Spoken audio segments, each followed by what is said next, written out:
Like Patrick Cripps said way back in 2020, the Blues are back, but this time it seems for real. At the time of making this, they are in the top 8 and have battled on well despite a growing injury list, especially in the back half. They are consistent and tough, continuing on what we saw in the back half of 2023 and their run to a preliminary final appearance. Carlton fans know this well, but it's been a long time since their club has been in the mix. Event after event catapulted them in misery between the early 2000s and 2020s. A 2-decade-long drought looks to be well in the past. To get the full perspective, let's go back to the 90s. With David Parkin as coach, between 1991 and 2000, the Blues made finals 6 times and were one of the better teams during this period of the competition. The trade for Greg Williams was fantastic, and being led by Stephen Kernahan and Stephen Silvani as the 2 pillars at either end of the ground, set up a foundation to build around.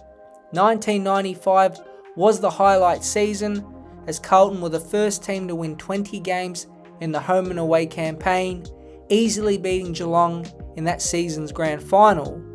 A small dip came in the next 3 seasons before an average 6th place finish in 1999 ended up leading to that famous preliminary final win against Essendon. Anthony Koutoufides played the quarter of his life and got them through to another grand final. However, the ladder didn't lie, and North Melbourne led all day before blowing the game apart in the third quarter. 2000 would lead to another preliminary final appearance, but from this point onwards, struggle began, and quickly. From 5th in 2001 to dead last in 2002, on and off field factors led to the drop-off. Like with most successful teams, their best players moved on. All of Kernahan, Williams, Hamill, Sexton, Brown and Silvani left or retired by 2001. It happens and is just a natural part of the sport. But Carlton drafted terribly. From 1995 to 2001, the Blues had just 3 top 10 picks, with Luke Livingston playing the most games at just 46.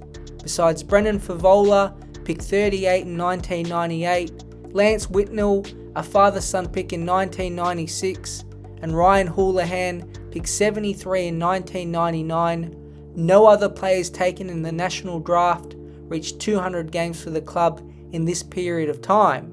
It's 7 drafts, with just 3 players being long-term contributors for the club. Overall, by the start of the 2002 season, the team on paper simply wasn't good. President at the time, John Elliott, clearly disregarded the draft's importance. But do you believe in the principle that the draft and the salary cap is important for the conduct of a healthy competition? No. You don't? No. So it's quite healthy for many years before it. Now, when Carlton and Hawthorn and those clubs won all the premierships? Collingwood. Yes. Is that healthy? Well, I think it is if you're a Carlton supporter. And the thing about football is all of the football supporters who love our game are passionate about their team pretty well. They are. There's not many who just go along to watch any game on a Saturday. Correct. So how do we sustain that passion well, if the bottom teams have got no hope of getting to the top? Well, I don't know, because you've got to actually get enough members. You've got to get the money from somewhere. Then came Dennis Pagan. Wayne Britton was sacked after the 2002 Wooden Spoon campaign, and the keys were handed to Pagan. With not much to work with in his 104-game tenure, he oversaw just 25 wins. It's a winning percentage of 24% and handed the club a further 3 last-place finishes from 2002 to 2007. The drafting and list management was bad, but the real killer was the off-field, which compiled on the inability to draft and develop. There are 2 key events which killed the club off the field. Financially, the redevelopment of Princess Park hurt. During the 90s, teams began shifting to the now Marvel Stadium instead of their old traditional ovals, but under President John Elliott, a new grandstand was built and everything was done to ensure the future of at least some of the Blues' home games were at the stadium.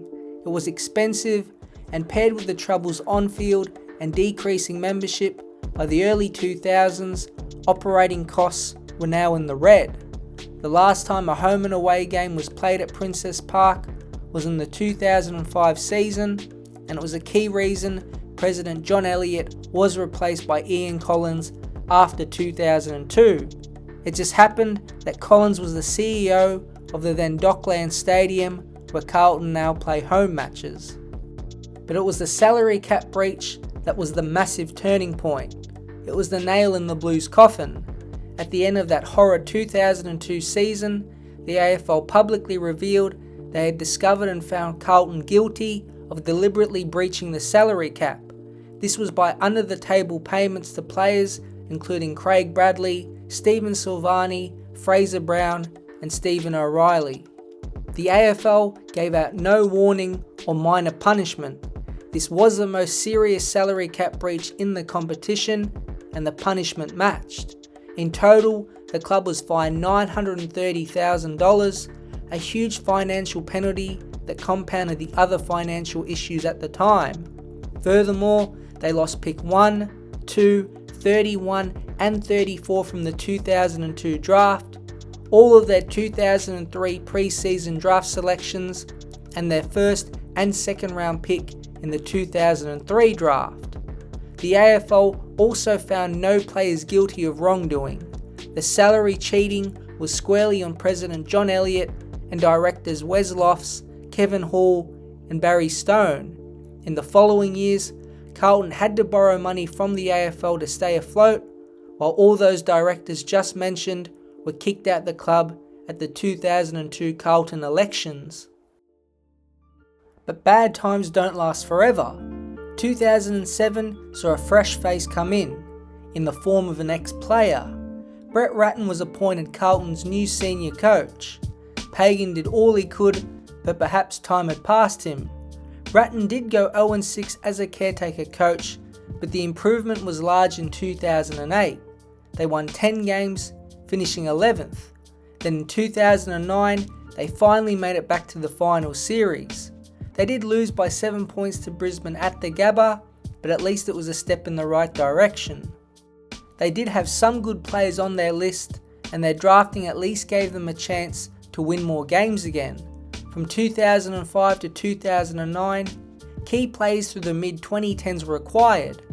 Mark Murphy, Bryce Gibbs, Matthew Cruiser, Dennis Armfield, Jeff Garlett, Zach Toohey, and of course the trade for Chris Judd set up a solid team. The off-field was stable after Richard Pratt's short tenure as president set up a structure, while Stephen Ike was the GM of football and Greg Swan was CEO. 2010 saw a small dip, but 2011 was their best season under Ratten. In total, they won 15 games, winning a final against Essendon and just losing to West Coast in the semi-final.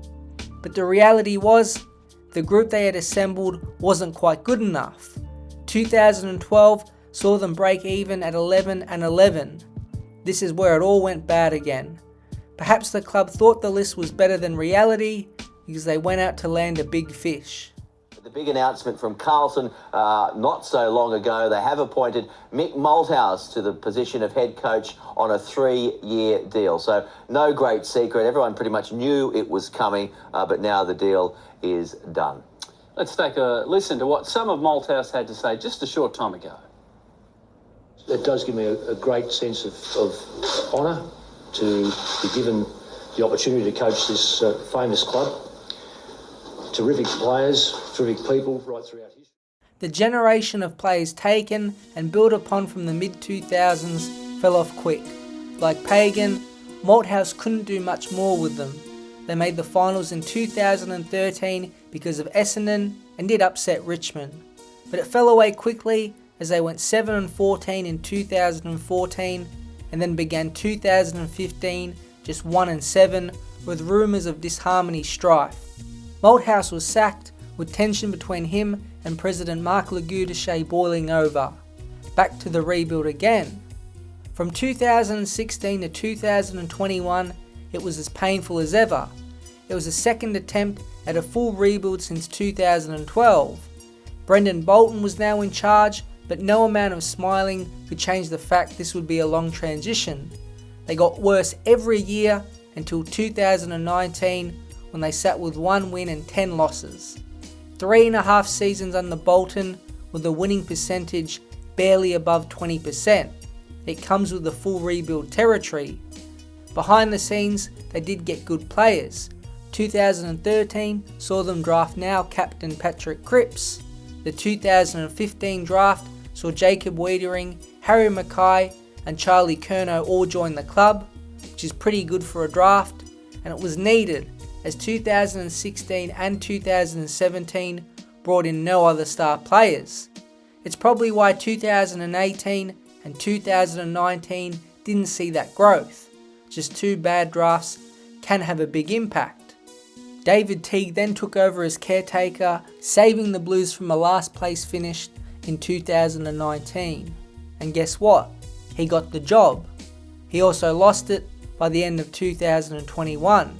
They weren't as bad as they were under Bolton, but never won more than 8 games. It feels like the Bolton and Teague years blend with each other because out of it came the current day squad. Piece by piece, depth was built. Walsh came in 2018, as did Nick Newman and Mitch McGovern. 2020 saw Adam Sard come to the club along with Zach Williams and a few small forwards, while the 2021 and 2022 off-seasons brought in Adam Chera, George Hewitt and wingman Blake Acres. It's a great honour to be coaching the Carlton Football Club. As someone who was a huge supporter of Carlton as a young guy coming through, quite nostalgic that I'm sitting here today. We're now on a new journey and a really exciting one. You know, I understand. The foundation of the list was set up under Bolton and Teague, with Michael Voss the brains of the operation. It took some time and looked bad again for a while there, but they finally have that belief. Feels like for the first time in 20 plus years, this Carlton team know they belong near the top. There are a lot of great teams right now, and this Blues outfit haven't won a flag yet, but there should be some rejoice by Carlton fans that they finally have a stable club and generally trustable team in front of them. Every club has their ups and downs, so maybe the Blues are headed for a 20-year success period to balance out the past 20 years of torture.